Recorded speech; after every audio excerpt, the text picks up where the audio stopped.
Само еден ден откако европските лидери го посетија Киев и му порача на Путин да прифати 30-дневно примирие, за да се обезбедат преговори за крај на агресијата врз Украина, рускиот председател одржа вонредна пресконференција. Предложи директни преговори помеѓу Русија и Украина на 15 мај во Истанбул.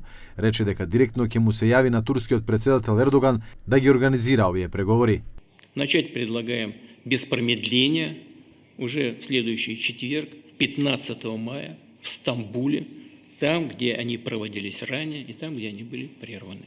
Председателот на Украина Володомир Зеленски предлогот на Путин го нарече позитивен знак и дека русите конечно почнале да размислуваат за прекин на војната. Целиот свет го чекаше ова многу долго време, вели Зеленски, кој додава дека првиот чекор за вистинско завршување на која било војна е прекин на огнот. Нема смисол да се продолжи со убивањето дури ни за еден ден. Очекуваме Русија да потврди прекин на огнот, целосен, траен и сигурен, почнувајќи од утре, 12 мај, а Украина е подготвена да се сретне. Се огласи и американскиот председател Доналд Трамп.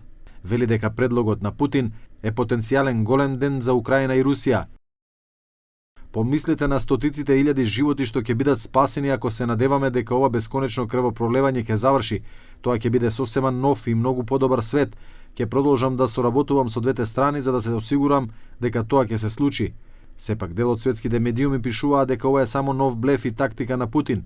Имено неговото вонредно обраќање дојде откако лидерите на Велика Британија, Германија, Франција и Полска заедно со Зеленски му предложија на Трамп план според кој Украина и Русија ќе ги прекинат сите војни операции 30 дена без услови. Според извештаите на светските медиуми, Трамп го одобрил овој план, кој вклучува воведување на санкции кон Русија во случај да го отфрли прекинот на огнот.